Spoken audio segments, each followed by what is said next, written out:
Hello everyone, Hindi साहित्य संगम के इस यूट्यूब चैनल पर आप सभी का स्वागत है। आज की क्लास में हम लोग पढ़ने वाले हैं गद्य, काव्य एवं व्यंग्य। गद्य, काव्य एवं व्यंग्य से संबंधित प्रश्न हम लोग पढ़ने वाले हैं। तो चलिए शुरू करते हैं आज का पहला प्रश्न। पहला प्रश्न है कि साधना गद्य काव्य किसने लिखा है। जो साधना नाम से गद्य काव्य है वह किसका लिखा हुआ है। उत्तर आपका हो जाएगा रायकृष्ण दास का। ठीक है, श्री रायकृष्ण दास जो हैं, रायकृष्ण दास को हिंदी का प्रथम गद्य काव्यकार माना जाता है। तो ये भी याद रखिएगा, प्रथम गद्यकार, गद्य काव्यकार, गद्यकार अलग हो जाएगा। प्रथम गद्य काव्यकार माना जाता है रायकृष्ण दास को। और हिंदी में गद्य लेखन की जो प्रेरणा मिली है, गद्य काव्य लेखन, गद्य में केवल गद्य आ जाए, गद्य काव्य यानी गद्य काव्य दोनों। गद्य काव्य लेखन की प्रेरणा रविन्द्रनाथ टैगोर के जो उनकी रचना है गीतांजलि, उसके अनुवाद से मिला है। रविन्द्रनाथ टैगोर की जो रचना है गीतांजलि,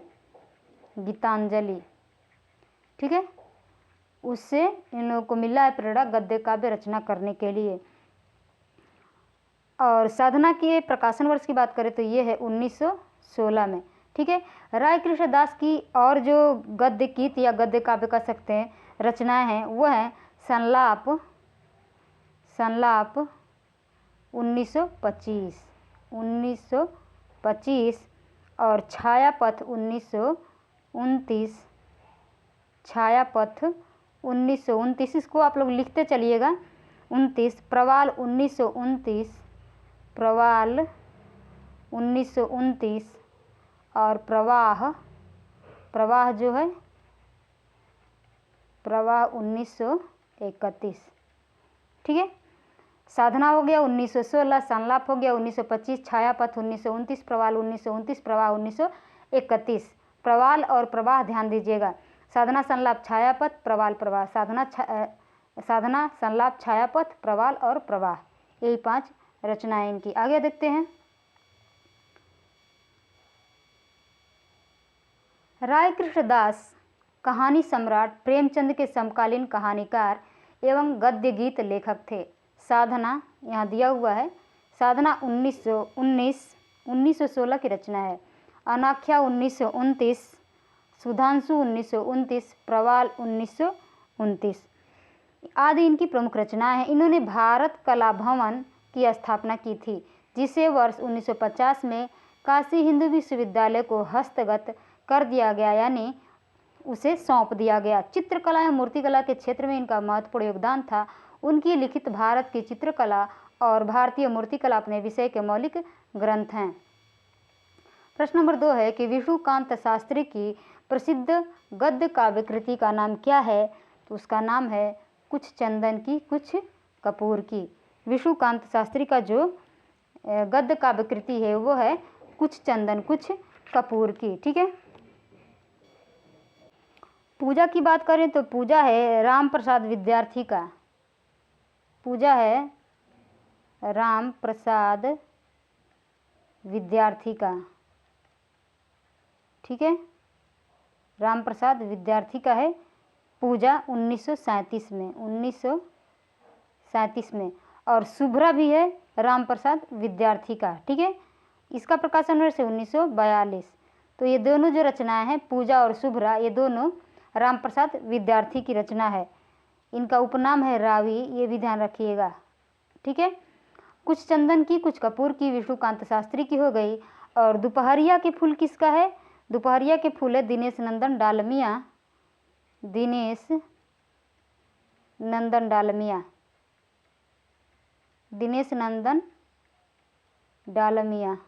ठीक है,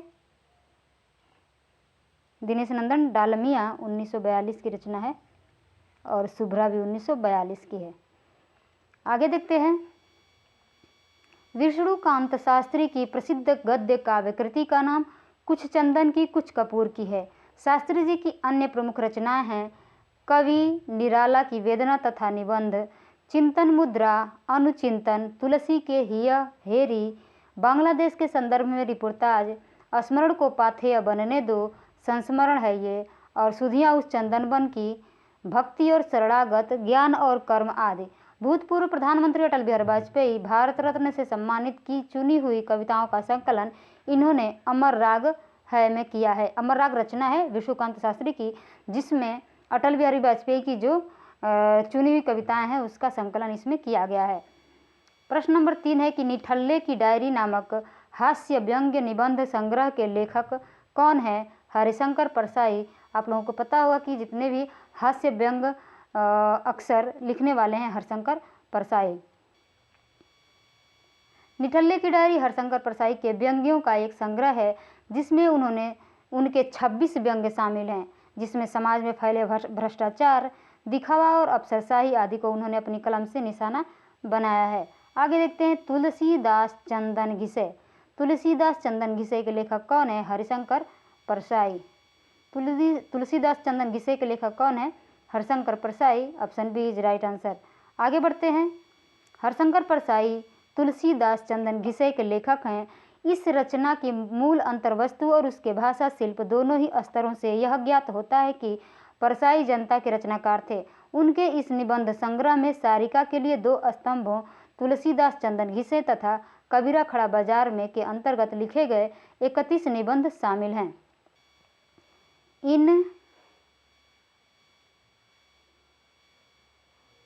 इन निबंधों में उन्होंने राष्ट्रीय स्तर पर दिखने वाले अंतर्विरोधों पर कड़े प्रहार किए हैं। हरिशंकर परसाई की रचनाओं में मौलाना का लड़का, राग विराग, सदाचार का ताबीज, भोलाराम का जीव, मुंडन, एक तृप्त आदमी की कहानी, मैं हूँ तोता प्रेम का मारा और सत्य साधक मंडल आदि कहानियाँ व्यंग्य परक हैं। इन कहानियों में यदि एक ओर राजनीति और शासन तंत्र की विकृतियों एवं कार्य पद्धति की आलोचना की गई है, तो दूसरी ओर साधारण आदमी की यातनाओं और महत्वाकांक्षा शून्य मानसिकता के निर्माण की विडंबना को भी रेखांकित किया गया है। अगला प्रश्न है प्रश्न नंबर 5, भोलाराम का जीव व्यंग्य के लेखक कौन है?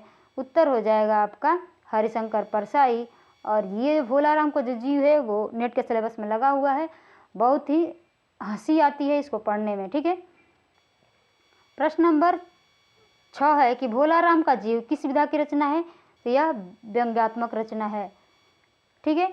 इसमें व्यंग किया गया है उन कर्मचारियों पर, सरकारी कर्मचारियों पर जो फाइलें नीचे दबाते जाते हैं, जो काम करना होता है उसको करते नहीं है, घूस जो देता है उसका काम करते हैं, और जो बिना घूस का काम करवाते हैं उसका काम नहीं हो पाता है। इसी पर इन्होंने ये लिखा है व्यंग्यात्मक रचना। ठीक है।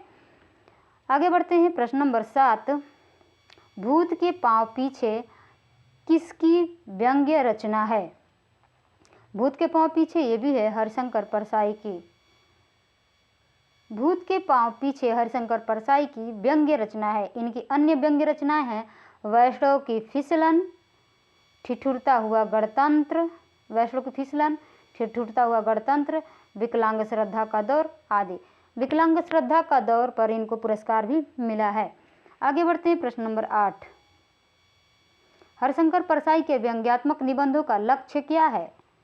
पाठकों को वास्तविकता के प्रति आंखें खोलना, पाठकों को गंभीर हास्य प्रदान करना, पाठकों की भावजड़ता को तोड़ना, पाठकों में विडंबनाओं के प्रति आक्रोश और घृणा जगाना।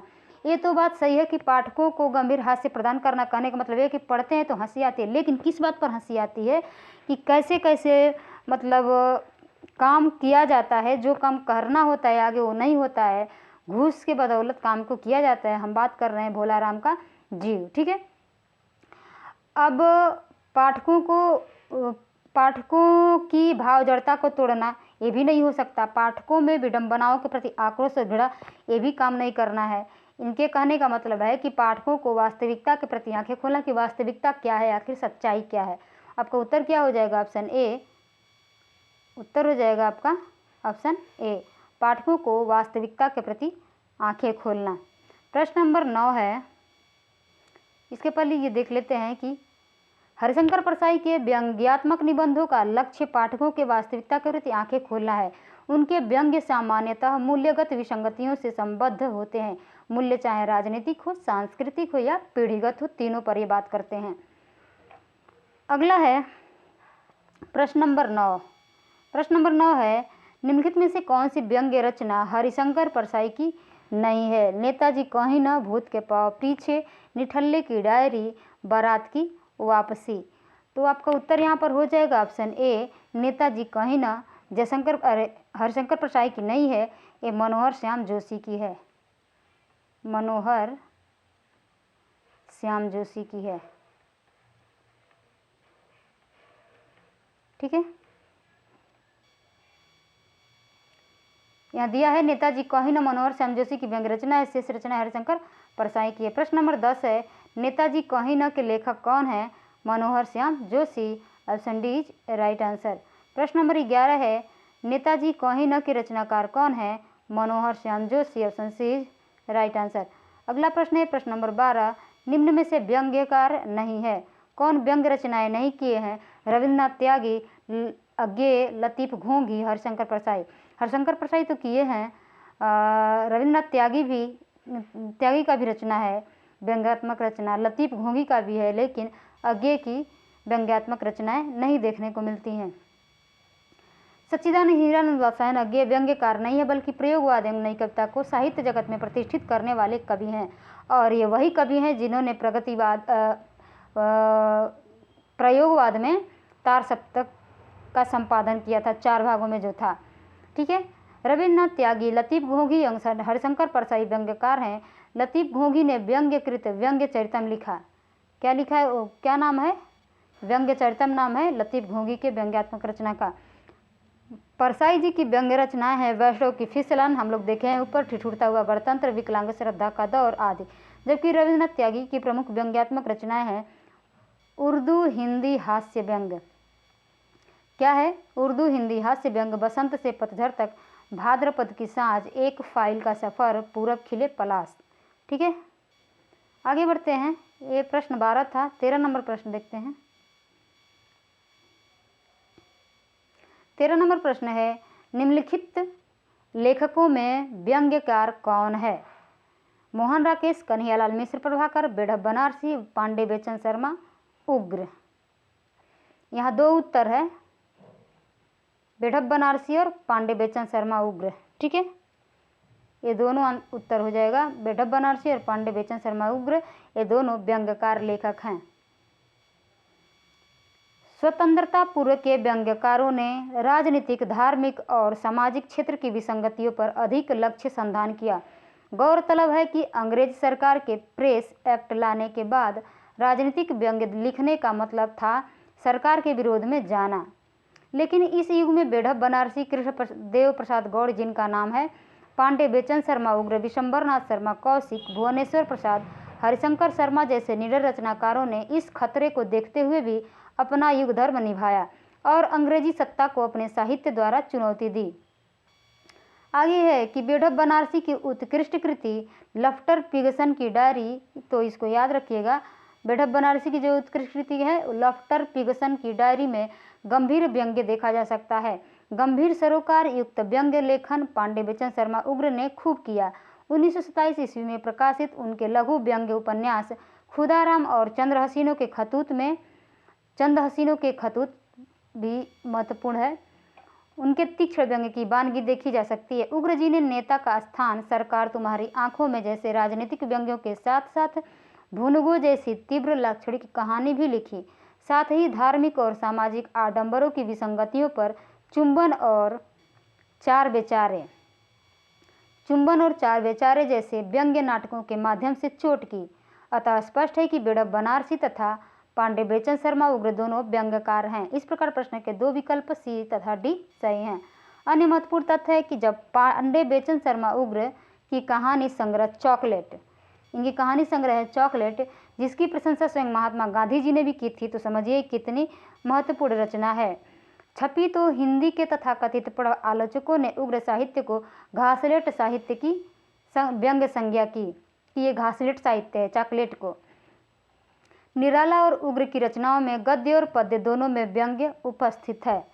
आगे देखते हैं। निराला की कुकुरमुत्ता, गर्म पकौड़ी, बाप तुम मुर्गी खाते यदि, कुकुरमुत्ता, गर्म पकौड़ी, बाप तुम मुर्गी खाते यदि आदि तथा उग्र जी की अपनी खबर में संकलित हास्य व्यंग्य और जेल में क्या क्या है शीर्षक कविताओं में व्यंग्य की यह उपस्थिति देखी जा सकती है। गंभीर जनोन्मुखी व्यंग्य, कर्म की वानगी, विशंबरनाथ शर्मा कौशिक की दुबे जी की चिट्ठियाँ। दुबे जी की चिट्ठियाँ किसका है? विशंभरनाथ शर्मा कौशिक का। हरिशंकर शर्मा की व्यंग्य रचना है कंट्रोल कीर्तन, हरिशंकर शर्मा की। भुवनेश्वर के व्यंग्य नाटक हैं तांबे के कीड़े, जो कि महत्वपूर्ण है, भुवनेश्वर का तांबा का कीड़ा। भगवती चरण वर्मा की व्यंग्य कथा है दो बांके। भगवती चरण वर्मा की जो व्यंग्य कथा है दो बांके।